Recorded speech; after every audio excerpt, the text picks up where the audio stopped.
বিকেল থেকে কি এত লেখাপড়া করছো বলো তো? চিঠি লিখছি। তা কাকে চিঠি লিখছো শুনি শুনি? আমার শাশুড়ি মাকে লিখছি গো গিন্নি। তা আমার মাকে হঠাৎ চিঠি লিখছো কেন? এক সপ্তাহ পরেই তো জামাই ষষ্ঠী, তাই মন্ত্রীমশাই সব আবদারগুলো একে একে লিখে ফেলেছেন। তুমি আমার মায়ের কাছে আবার কি আবদার করছো বলো তো? বেশি কিছু না, ওই আমাকে চিঠি পাঠিয়ে নিমন্ত্রণ করতে হবে, তারপর সাদা ঘোড়ায় করে নিয়ে যেতে হবে আমাকে, 3 দিন আদর যত্ন করে খাওয়াতে হবে, সোনার আংটি, ময়ূরপঙ্খী ধুতি, সোনার বোতাম, গলার হার, এই সব উপহার দিতে হবে। তুমি কি পাগল হয়ে গেছো? আমার মায়ের কাছে এত কিছু হ্যাংলার মতন চাইছো কেন? দেখো গিন্নি, আমি তো কৃষ্ণনগরের মন্ত্রী, আমার তো একটা আভিজাত্য আছে। আমাকে এরকম রাজকীয় ভাবে নিমন্ত্রণ না করলে আমি এবারে মানবো না। আমার মা এসব পারবেন না। আমি ওই শুধু আম, লিচু, কাঁঠাল খেয়ে জামাই ষষ্ঠী কাটাতে পারবো না। তাহলে তোমাকে যেতে হবে না, আমি একাই চলে যাব। কি জামাই ছাড়া জামাই ষষ্ঠী? হ্যাঁ হ্যাঁ, আমি আগামীকাল সকালেই চলে যাব। এই পোড়া কপালের সংসারে যত কম থাকা যায় ততই ভালো।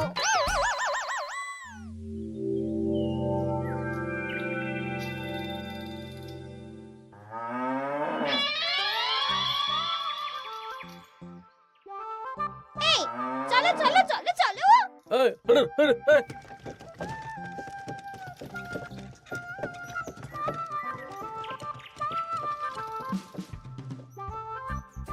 এটা আমার সাথে কি হলো রে বটা ঘটা? লোভে পাপ আর পাপে চাপ হয়ে গেল।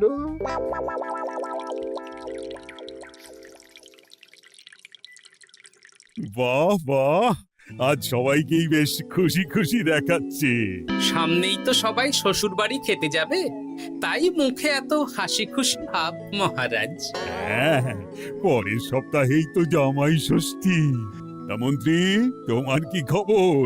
আমারও ভালোই খবর। তুমি এত চুপচাপ কেন? আমার জন্য তো আমার শাশুড়ি মা এলাহি আয়োজন করেন, এবারেও নিশ্চয়ই করছেন। কিন্তু গিন্নিমাকে যে দেখলাম আজকেই আপনার শ্বশুর বাড়ি চলে গেলেন, মুখটাও কেমন ভার ভার ছিল। আপনার সাথে ঝগড়া হয়েছে নাকি? এই না না, ঝগড়া কেন করতে যাব? আমি তো গিন্নির সাথে মিষ্টি সুরে কথা বলি। তা গোপাল, তোমার কি খবর? আমার আর কি মহারাজ, এখন তো আর আমি জামাই ষষ্ঠী যাই না, আমাদের নিজেদের মেয়ে জামাই আছে, তাদের নিয়েই ব্যস্ত থাকি। ও, তাই এবারে তারা আসছে তো? হ্যাঁ, আমার গিন্নি তো তাদের জন্য অনেক ভাবনা চিন্তা করে রেখেছে। ওই আম, কাঁঠাল, লিচু তো আছেই, তার সাথে ওই ইলিশ মাছ, কাতলা মাছ, 5 রকমের সবজি, 2 রকমের ডাল, আরো কত কি। বাবা বাবা, বেশ বেশ, তাহলে তোমাদের সবার জামাই ষষ্ঠীতে ছুটি থাকবে। সব কেনাকাটা করতে হবে তো।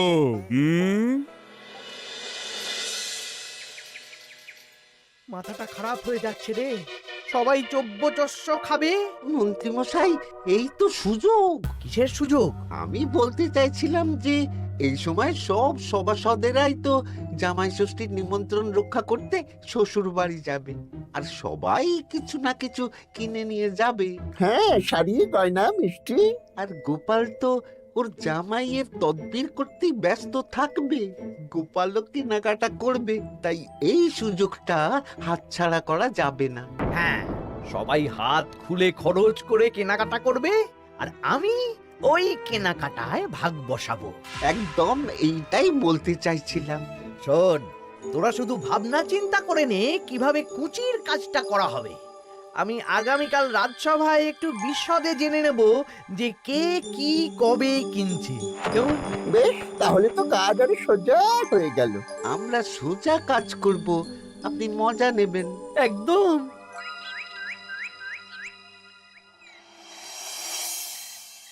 এই কি বলছি শোনো না। মুখ চলছে, কান খোলা, বলে ফেলো। আমি আমাদের জামাইয়ের জন্য একটা আংটি আর মেয়ের জন্য একটা নাক ছাবি বায়না করে এসেছি। হ্যাঁ, মানে? মানে তুমি আগামীকাল সন্ধ্যাবেলা দাম মিটিয়ে দিয়ে ওগুলো নিয়ে আসবে, কেমন? ওরে বাবারে কি হলো গো? সাত কি হলো?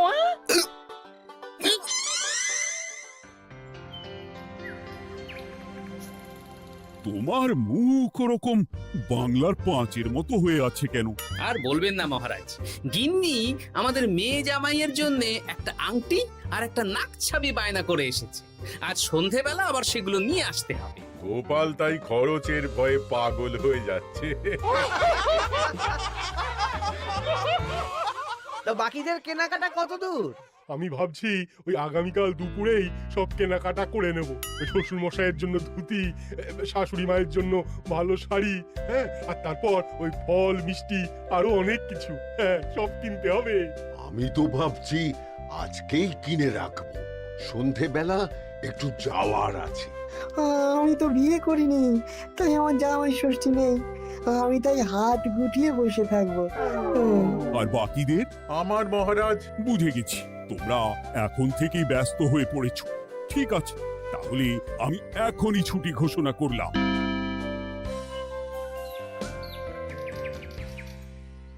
আরে আমার আজকের ভাগ্যটা এতটাই চওড়া যে রাজসভায় শুরুতেই ওই আলোচনা শুরু হয়ে গেল।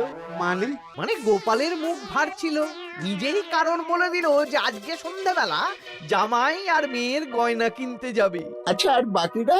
বাকিদের ব্যাপারও জেনে নিয়েছি। আমি একটা তালিকা বানিয়ে রেখেছি। কিসের তালিকা? এই যে কে কখন কি উপহার কিনতে যাবে। আরে বাস, তোরা দিনে রাতে চুরি কর, বুঝলি, সারা রাজ্যে চুরি কর। রাঘব বোয়ালের খবর তো আমি দিয়েই দিলাম। এর সাথে সাধারণ প্রজাদের ঘরেও চুরি করব? একদম। মন্ত্রীমশাই, এবারে হিসেবটা 50-50 হবে তো? মানে ওই আমরা যা চুরি করে আনবো তার অর্ধেক আপনার আর অর্ধেক আমাদের। কারণ এবারে তো আর গিন্নিমা নেই, তাই আপনার খরচ নেই। এই তোরা কার সাথে কার তুলনা করছিস? আমি এই রাজ্যের মন্ত্রী, তোদের কাজ দিচ্ছি, এটাই তোদের অনেক ভাগ্যের ব্যাপার। হ্যাঁ হ্যাঁ না হ্যাঁ, যা পাওয়া যাবে তার 80 ভাগ আমার আর 20 ভাগ তোদের। তোরা দুজনে ওই 10-10 করে নিস, যদি না পোষায় বলে দিস।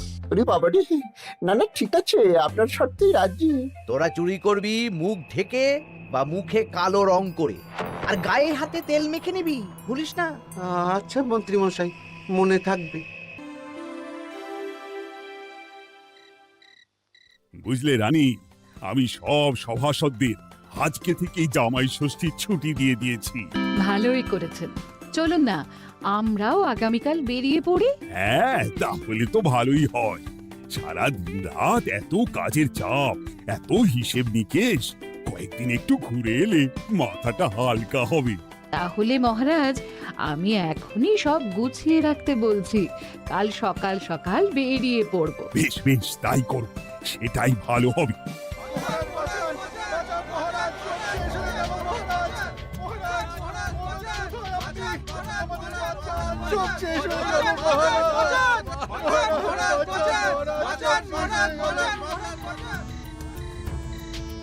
আমি তো আমার শ্বশুরের জন্য একটা পাঞ্জাবি কিনে এনেছিলাম, জানলা দিয়ে চোর শিখ বাড়িয়ে ওই নতুন পাঞ্জাবি চুরি করে নিয়ে পালিয়েছে।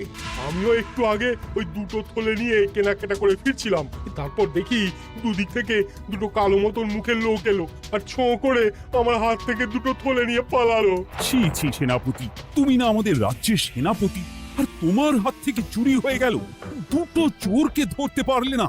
অনেকক্ষণ ছুটে একটা চোরকে ধরে ফেলেছিলাম মহারাজ, কিন্তু ওর হাতে এত তেল মাখানো ছিল যে যেই হাতটা ধরি অমনি পিছলে পালিয়ে যায়। মহারাজ, আমার তো বাড়ি থেকে দুটো পাতা কাঁঠাল নিয়ে পালিয়েছে, সাথে একটা রূপোর বাটি। ভেবেছিলাম এই বছর জামাইকে রূপোর বাটিতে পায়েস খাওয়াবো, কিন্তু সর্বনাশ হয়ে গেল। বলো কি? আমি তো ভাবছিলাম কালকেই নিজের শ্বশুর বাড়ি চলে যাব, কিন্তু এই পরিস্থিতিতে কি করে আর যাব বলো তো? শোনো সেনাপতি, সবাইকে বলে দেবে আগামীকাল রাজসভায় আসতে, আর রাজ্যে সুরক্ষার ব্যবস্থাও বাড়িয়ে দাও। আচ্ছা মহারাজ। বলি, দামটা আর একটু কমাও না। না না না, এর চেয়ে কমে দিতে পারবো না। তুমি যা বলছো তাতে শুধু আংটি হবে, কিন্তু নাক ছাবি হবে না। আরে বাবা, আমার এখন হাত টান অবস্থা, তুমি বোঝার চেষ্টা করো। এক কাজ করো, আমাকে আমাকে তুমি ধারে দিয়ে দাও। আমার কাছে গয়না কেনার একটাই মূল মন্ত্র, আজ নগদ কাল ধার। হয় নগদ দাও, নইলে খালি হাতে যেতে হবে। বেশ, আমি তাহলে কালকেই আসবো, ধারে নিয়ে যাব। হ্যাঁ, বাবা রে বাবা, কি শেয়ানা বুদ্ধি! উহ,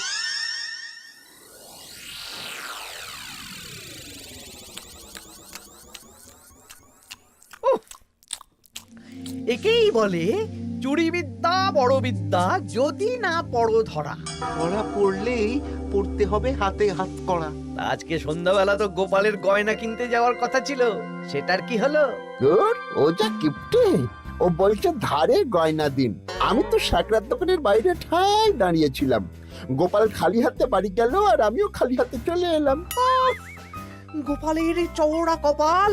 কিন্তু সুযোগ একবার পেলে আমরা হাতছাড়া করব না। হ্যাঁ, তোমাকে যে এত করে বললাম সন্ধেবেলা জামাইয়ের আংটি আর মেয়ের নাক চাবিটা নিয়ে এসো, তা কথা কানে যায়নি নাকি? ও শেখ রাজা দাম চাইলো, তা শুনেই আমার মাথা খারাপ হয়ে গেল। মানেটা কি? শেখরা বলেছে আজ নগদ কাল ধার, তাই আমি কালকে ধারে নিয়ে আসবো। ওহ, তোমাকে নিয়ে আর পারি না। হ্যাঁ, মেলা কথা না বলে খেতে দাও দেখি। দিচ্ছি, তা বলি রাজ্যের খবর কিছু শুনেছো? হ্যাঁ, কি খবর? এই যে আজকে সন্ধেবেলায় অনেক জায়গায় চুরি হয়েছে। হ্যাঁ, বলো কি? হ্যাঁ গো হ্যাঁ, আগামীকাল তোমাদের রাজসভার ছুটি বাতিল। রাজবাড়ি থেকে লোক এসেছিল, জানিয়ে গেছে। ব্যাপারটা কি? বলছি হাত পা ধুয়ে নাও, খেতে বসো। বলছি দাঁড়াও।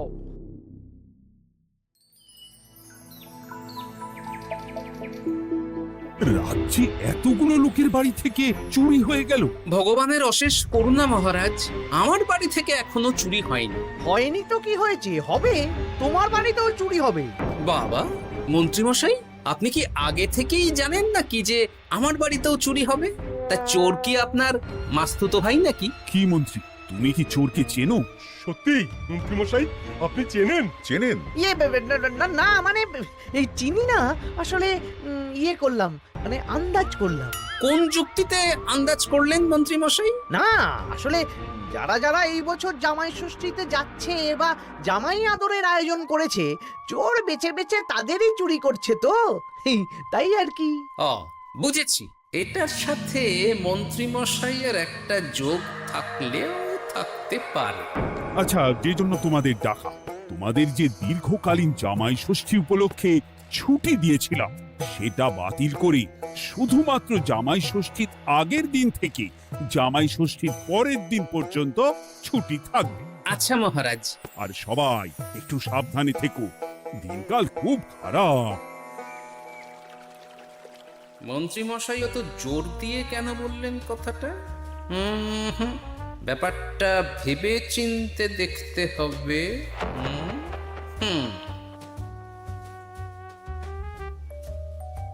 এই তো পুটি, এই পুটি, শোন। বলো। বলছি, তুই বাড়ি যাচ্ছিস তো? হ্যাঁ গো দাদু। শোন না, তোর বাবাকে একবার দুপুরবেলা আমার সাথে দেখা করতে বলিস তো। আচ্ছা দাদু, ঠিক আছে, আমি বলে দেব। বেশ, এই তাড়াতাড়ি আসতে বলিস, কিন্তু বেশি দেরি যেন না করে। ঠিক আছে গো দাদু, বলে দেব।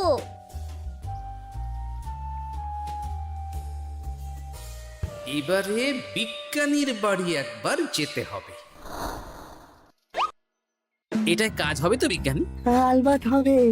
এই হলো আমার আবিষ্কৃত বিশেষ চুলকানি চূর্ণ। একবার লাগলে 10 ঘন্টা চুলকবে। ঠিক আছে।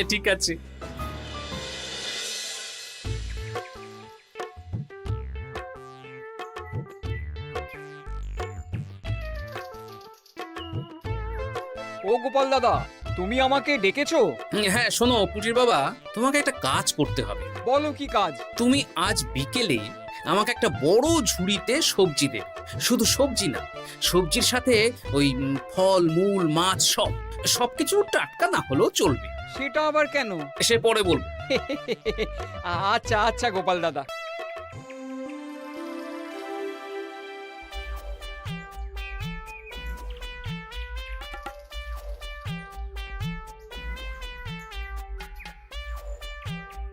বাবা, পুটির বাবা এত শাক সবজি ফল নিয়ে বাড়ি যাচ্ছ নাকি? না না, গোপাল দাদার বাড়ি যাচ্ছি। জামাই ষষ্ঠীর এলাহি আয়োজন করেছে তো। ও তাই তো, তাই তো। বেশ বেশ, যাও যাও যাও।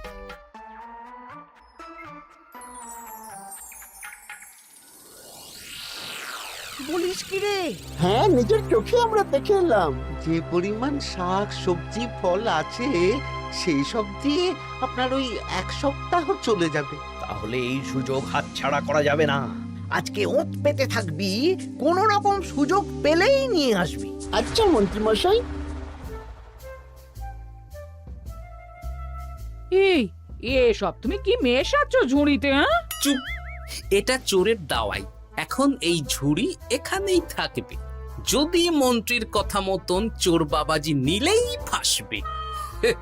যাও যাও, আমার জন্য একটু মুড়ি বাদাম নিয়ে এসো, যাও।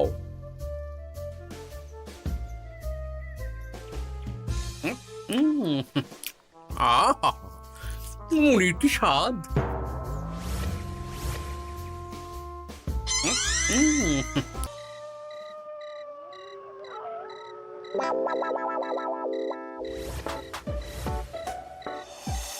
এই কটা সবজি ফলগুলো আমাদের জন্য অপেক্ষা করছে, দেখ দেখ।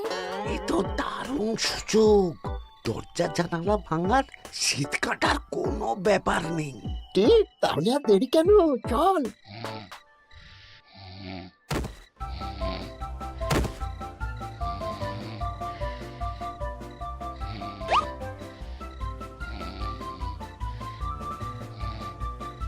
পরিবার কি চুল করছে রে? ওরে বাবারে, আমারও হাত চুল করছে। পরিবার চুল করছে তো। ওরে বাবারে। এই কে রে? এই সেরেছে, গোপাল চলে এসেছে। আর পালানোর পথ নেই। এবার আমরা কোথায় যাব? কোথাও যেতে পারবি না। সারা রাত এই উঠোনেই গোল গোল করে ঘুরতে থাক।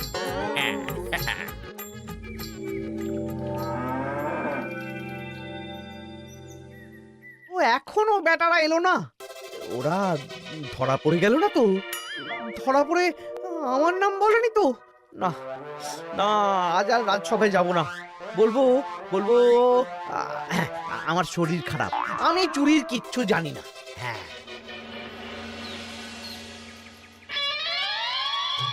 শুধু মন্ত্রী আসেন। মন্ত্রী মশাই ভয়ে আসেননি মহারাজ। মানে মন্ত্রী মশাইয়ের 2 বিষাক্ত হাত ধরা পড়ে গেছে। এরা দুজনে মন্ত্রী মশাইয়ের নির্দেশে সবার বাড়ি বাড়ি চুরি করেছে, ছিনতাই করেছে। তাহলে আর দেরি কেন, চলুন মন্ত্রীকে ধরে আনি। এ না হয় ধরবেন, কিন্তু উনি যদি অস্বীকার করেন, কারণ চুরির সময় উনি তো উপস্থিত ছিলেন না, যদি বটা ঘটার কথা অস্বীকার করেন। সে ভাবনাও আমার ভাবা আছে। শোন বটা ঘটা, এই তো ভালো বুদ্ধি, চলো সবাই।